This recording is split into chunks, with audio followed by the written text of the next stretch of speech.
Well, I'm Bernard, and I just want to start by saying a massive thank you to the Heritage Foundation for bringing me over here to share my story. And it's mostly a personal story that I'm going to be talking about, but their support it's one of those things where I felt at times I was a voice crying in the wilderness and under a lot of pressure, and they've taken a lot of that pressure off. They've made me feel that much better about why I'm here telling my story.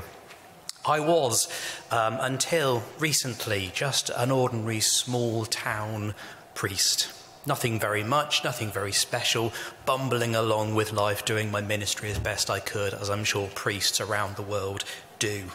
And then, well, I was chaplain in a school, a private school, a grade school, and the school 3 years ago introduced an organisation called Educate and Celebrate. And there are a number of these organisations in Britain, as I suspect there are in other places around the world. And their purpose is to prevent homophobic bullying and such like within schools. Well, that's what they say, and nobody could object to that. That's all absolutely fair enough. But actually, if you look at their description of their actions a little bit deeper, what this says, they want to embed gender identity and sexual orientation in the life of the school. And it seems to me that goes somewhat beyond just nobody should be discriminated against, nobody should be bullied for who they are. Those bits I would totally agree with. But that word, that expression, gender identity, there's something a bit more going on there. And indeed, the leader of this organisation came to the school and did some staff training. And she started off with the anti-bullying thing, and that was fine. But after a while, it moved into more discussion about what gender identity is, that we should be open to all these ideas. And then the bit that really, really struck me, during the staff training, she had a big screen up and doing various things, and she invited the staff to chant a sort of call and response bit at one point, and the thing that we were supposed to chant was the need to smash heteronormativity. Now, you may or may not know what heteronormativity is. It's the idea that human beings are male and female, and generally speaking form bonds of male and female for the purpose of having children and forming families, and that is just the normal state of affairs for the vast majority of the population. She wanted us to smash that situation. And if you know anything about queer theory, which is kind of an esoteric way of postmodern, somewhat neo-Marxist way of thinking. It's straight out of that school of thought. And so she was bringing this ideology into the school. And this was only the staff. In fairness, I don't know if the pupils ever heard that phrase, smash heteronormativity, but that was the purpose behind the whole programme that they wanted to institute. And I heard this, and it set alarm bells ringing in my mind.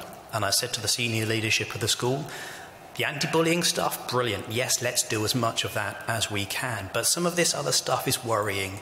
It doesn't fit well with a Christian understanding. Certainly the way I read the Bible, it's pretty heteronormative. We don't want to smash that. Thank you very much. In a Christian school, Church of England school. And the senior leadership said, yeah, no, absolutely right. We'll talk about this. We'll discuss which bits of the programme to adopt.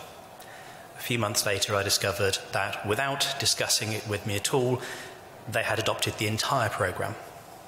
And I was not best pleased about that, but there was nothing much I could do. They made that very clear. That was decision made. But I picked up various bits and pieces from staff and pupils, just unease, uncertainty, confusion, and some disagreement with the programme. And then eventually one of the pupils said to me, please would you talk in chapel about why we're told we have to accept all this LGBT stuff in a Christian school. Have to accept. And that really struck me. So, because as chaplain, my job is to speak about faith and morals and spiritual matters, I said, yes, I'll talk about that. That's an important topic. And so in chapel, in a sermon, in a Christian act of worship, I said, loving your neighbour as yourself means respecting your neighbour. And when we have disagreements, you never descend to personal attacks. You don't abuse the people you disagree with. But it doesn't mean you have to agree. And so, if you hear someone's ideology, you can listen to it and go, no, not for me. You can reject it. And that applies just as much to Christianity as to the LGBT agenda. And so I gave some examples of the kinds of things where sometimes it's difficult to agree and where respect for both sides is necessary. I said, you may if you wish, not that you have to. If you wish, you may believe that marriage is properly only of a man and a woman. You may believe that biological sex is real and sometimes it makes a real difference. And you may look at the language of gender identity and think it's a bit incoherent, it doesn't really make sense, and therefore it can't be totally true. I thought that was moderate. I thought that was pretty liberal, and allowing pupils to make up their own minds, teaching them how to think and respect. But for saying these things, I was called into a meeting with senior leadership and basically interrogated. Why have you said this? Why have you gone against our Educate and Celebrate programme? I was suspended, and ultimately I was fired for gross misconduct. Christian chaplain in a Christian school saying you may be Christian. But it's worse than that, because they also reported me to the police under the British government's anti-terrorism prevent scheme. I was reported as a potential terrorist, an extremist, someone who would draw pupils into violence. Fortunately, the police said straight away, there's no reason for this. There's nothing here that's a cause for concern. Though the police officer looking at it said, yes, but this is totally inappropriate in a school and inappropriate in society. Astonishing. And by the by, I was reported to Child Protection Services as a potential abuser. So that was a pretty low time. I was actually reinstated by the school's governors, the trustees, on appeal with a final written warning because I'd offended people so much. But then COVID came and I was put on furlough and eventually got rid of, made redundant, blaming financial reasons. It's fairly obvious it wasn't the finances that made them get rid of me.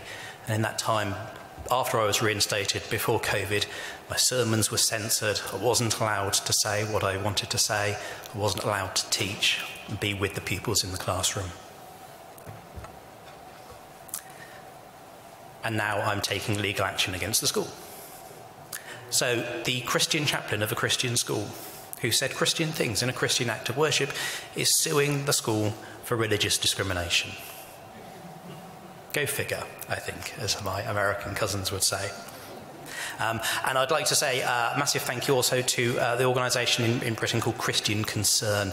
And they've given me the cards which are on your seat and the magazines are at the back. They deal with dozens of reports a month, hundreds a year of people just asking for advice, seeking legal help with this kind of problem. And my case is perhaps the most extreme that we've found, but there are plenty of them going on in the UK. And I think what comes out of this is, well, I'm normally suspicious of slippery slope arguments. They're not always true. But look 10 years down the line, down that slippery slope, if we don't stop the extremeness of the LGBT activists, this is the kind of thing that will be happening. Moderate people reported as potential terrorists. That's the astonishing thing about it. So I've had a lot of time to think about these things. I haven't been able to minister in any shape or form for over a year because of the way that things have worked out. So I've had time to think. It seems to me that in the West, if we don't value religious freedom, then we're losing something really fundamentally important. But also, if we don't in the West model religious freedom, real religious freedom that actually matters and is tangible to everybody, we can hardly go to the non-Western countries and say, oh, religious freedom is a good thing. Because they'll look at us and they'll say, really? Look me in the eye and say that. Because I've heard about Bernard Randall and I've heard about all these other cases, and it doesn't look as if you believe in religious freedom. Why are you trying to sell it to us? So this is the kind of thing I think that matters for everyone internationally. Thanks for watching the Heritage Foundation's YouTube channel. With more than 500,000 members, we are the nation's largest conservative research and education institution. We believe the principles and ideas of the American founding are worth conserving and renewing. Please help us further our mission by subscribing to this channel and sharing our videos with your family and friends.